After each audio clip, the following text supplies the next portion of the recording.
Assalamualaikum warahmatullahi wabarakatuh. Apa kabar anak-anakku semua, anak-anak kelas 6? Bagaimana kabarnya? Semoga dalam keadaan sehat walafiat ya. Alhamdulillah, pada pagi hari ini kita bisa memulai materi yang pertama. Walaupun kita tidak bisa bertatap muka, tapi kita bisa memulai materi. Sebelumnya kita baca doa sebelum belajar dahulu. Semoga apa yang kita pelajari nanti bisa kita paham bersama-sama. Berdoa sebelum belajar. Bismillahirrahmanirrahim. Raditu billahi rabbah wa bil islami dina wa bi muhammadin nabiyyan wa rasulah.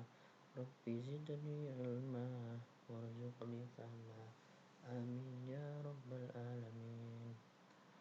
Kemudian kita kirimkan hadiah Fatihah untuk pengarang kitab Amsilati. Ila hadratil anbiya Mustafa Muhammad sallallahu alaihi wasallam wa alihi wa sahbihi wa azwajihi wa dzurriyyatihi wal anbiya wal mursalin wal awliya wa syuhada was sholihin wal ulama'il musannifin wa jami'il malaikatil muqarrabin wa khususan ila mu'allifi hadzal kitab wa ahli baiti wa dzurriyyatihi wa man ya'awanu ala nasri hadzal kitab. Lahumul Fatihah. Bismillahirrahmanirrahim. Alhamdulillahi rabbil alamin.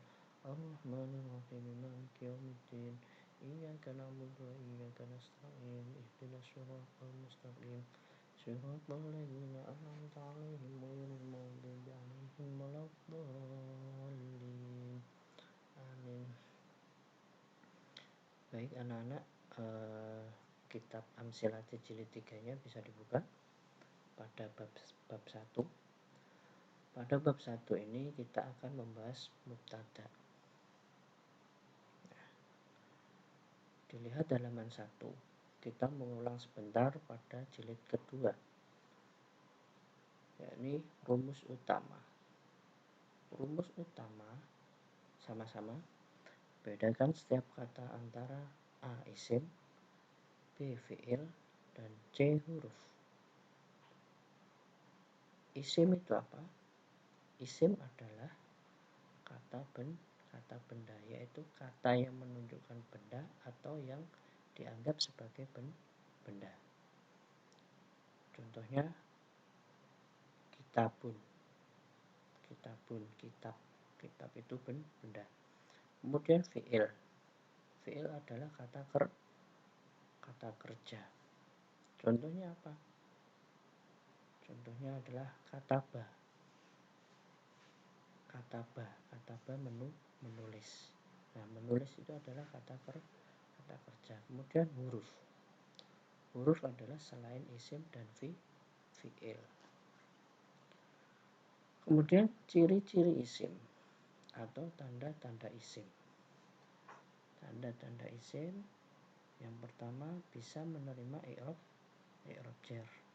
Kemudian tanwin, al, nida, musnad ilaih seperti mubtada atau fa'ilah. Mubtada inilah yang kita nanti akan bahas.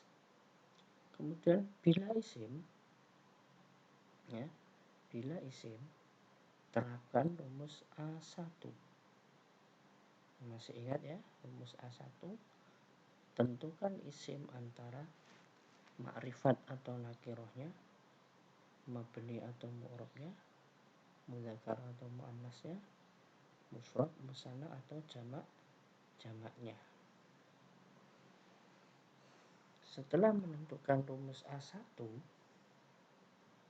setelah menerapkan rumus A1, terapkan rumus A2.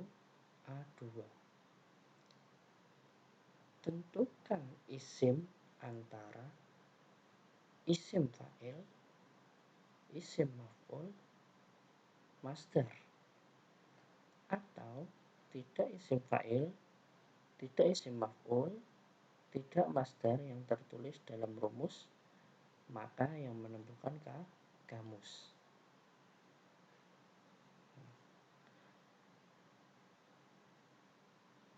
Yang ditentukan kamus antara lain masdar dari madi 3 huruf, kemudian masdar mim, jamak taksir, jamid yang tidak masdar. Kemudian terapkan rumus A3. Setelah semuanya kata sudah diterapkan rumus A1 dan 2, kemudian sekarang terapkan rumus A3. Jadikan susunan kata menjadi mubtada, khobar, pelengkap, atau mubtada, pelengkap, khobar. Ya, mubtada, pelengkap, khobar. Mubtada adalah subjek, kemudian khobar adalah predikat, pelengkap yaitu objek atau keterangan. Terus yang ini, awal kalimat bukan berarti harus di awal ayat, tapi bisa setelah kata yang dibayangkan sebagai titik atau koma. Titik dalam bahasa Indonesia berada di belakang, tetapi dalam bahasa Arab berada di depan. Ya, diingat-ingat. Tetapi dalam bahasa Arab berada di depan. Jadi titik di dalam bahasa Arab itu berada di depan. Kemudian bayangan titik atau koma yang menyertai mubtada, yaitu antara lain ma, man, la, hal, a, bal, amma, walakin, wa, fa, summa, innama, ala. Dan semua isim mausul dan kesempurnaan kalimat yang minimal terdiri dari mubtada, khobar, atau fi'il fa'il. Bila ada 2 titik, maka untuk mempermudah disebut titik koma.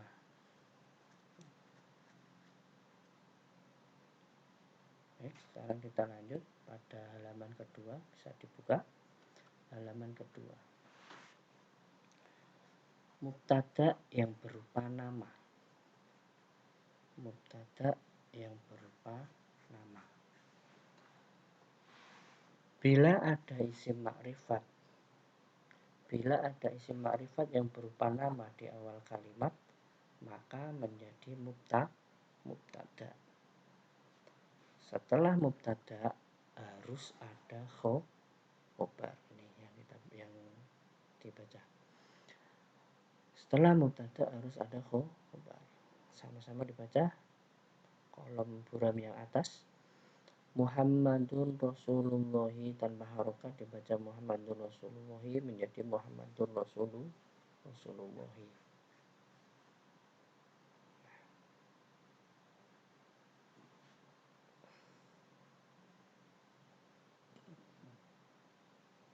Muhammadun dibaca Muhammadun karena nama di awal kalimat menjadi mubtada. Mubtada hukumnya rofa. Tanda rofanya dibaca dhammah, yakni dhammah tanwin. Rasulullahi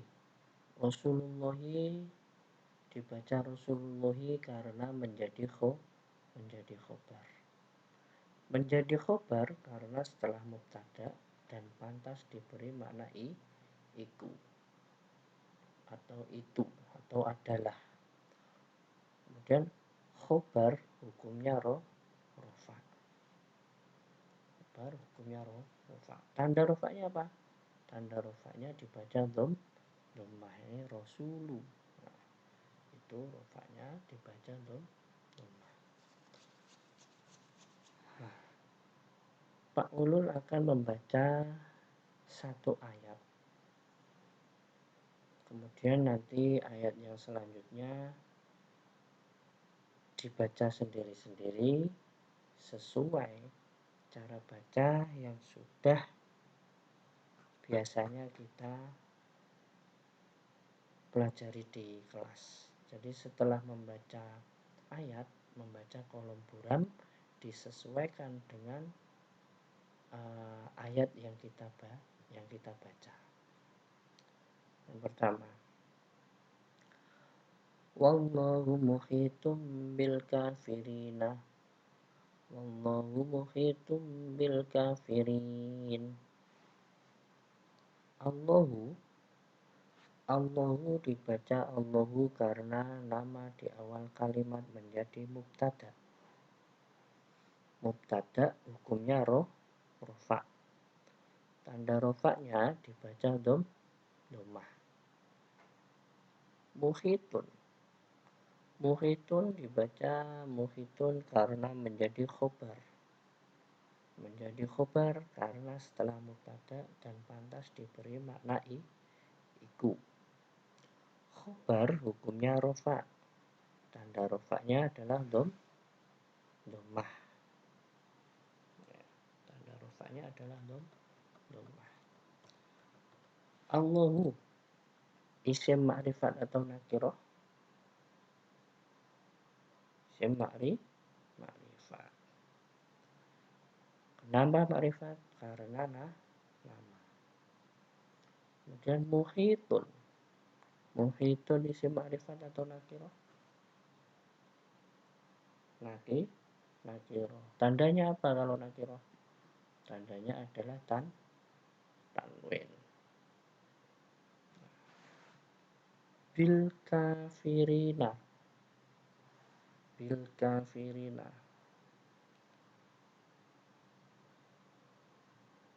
Bil kafirina dibaca bil kafirina. Kenapa dibaca bil kafirina tidak bil kafiruna? Karena setelah huruf jar. Setelah huruf jar, maka hukumnya jar atau majrur. Nah, tanda huruf jarnya apa di sini? Yaitu bi. Huruf jarnya adalah bi. Nah, tanda jarnya apa? Tanda jarnya adalah ya nun yang dibaca inah. Loh, kok tidak kasroh tanda jarnya? Ya karena